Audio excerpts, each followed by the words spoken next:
思いつきで畳を敷いたら何かが始まりました。はじめはスライドアウトという言葉も知らずに作り始めました。初めてエブリィ書院の動画をご覧になる方は以前の動画からご覧ください。エブリィジョインじゃなくてエブリィ書院ということでやってみようと思います。外に押し出すと荷台の中は本来の広さで、車よりはみ出たところに机付きの出窓がついているという、そういう作りで考えています。エブリィ書院計画。車の名前がエブリィジョインなのでエブリィ書院という語呂合わせだけの思いつきで深く考えずに始めてしまいました。畳に書院、和風は私の仕事が活かせるぴったりのテーマです。おはようございます。舞台美術大道具の寺岡です。今回もエブリィ書院の動画をやっていこうと思います。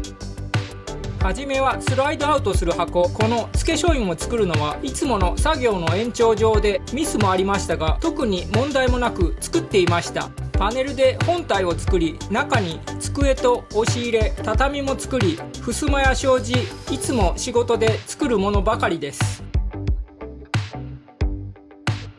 しかしとうとう未知の作業が始まりました。当然初めから分かっていましたが、車にどう収めるのか、どうスライドさすのか、現実逃避で工房で一夜を明かす動画を公開したりもしました。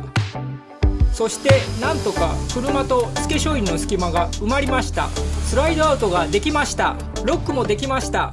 しかし急ブレーキの固定についてコメントいただき、すっかりエブリィ書院が車だということを忘れていました。急ブレーキの対策のアイデアもコメントいただき、解決、野山で走行テスト、そしていよいよ車中泊に出かけました。6月梅雨の時期に作り始めたので夏に向けて作り、初の車中泊が12月冬になっていました。そして1月、これから冬に向けて防寒対策、暖房をしていこうと思います。冬中に終わるように。これからもエブリィ書院をよろしくご期待ください。それではこれまでのハイライトです。それでは畳寄せをつけていきます。バックドアの畳寄せをビス止めします。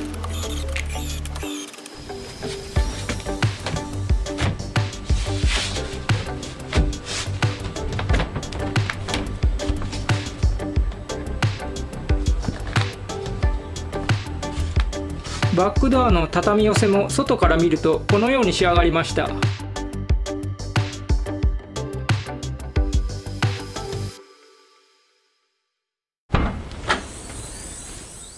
それでは車に乗せてみます。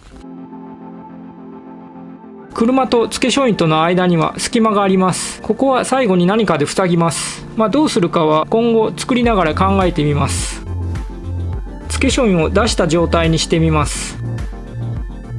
とりあえず今は試しに様子を見るだけなので、つっかい棒で支えています。バックドアが屋根代わりになります。車内の様子です。広く使えそうです。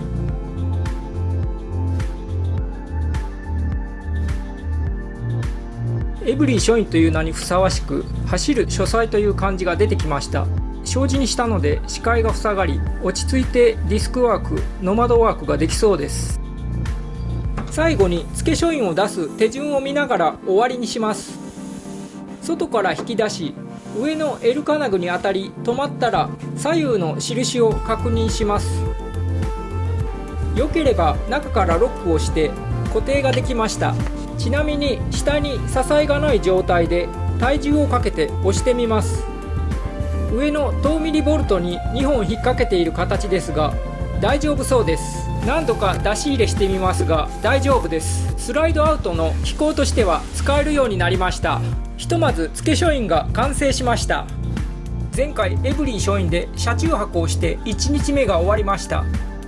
今回は翌日の様子と車中泊の報告感想の動画です。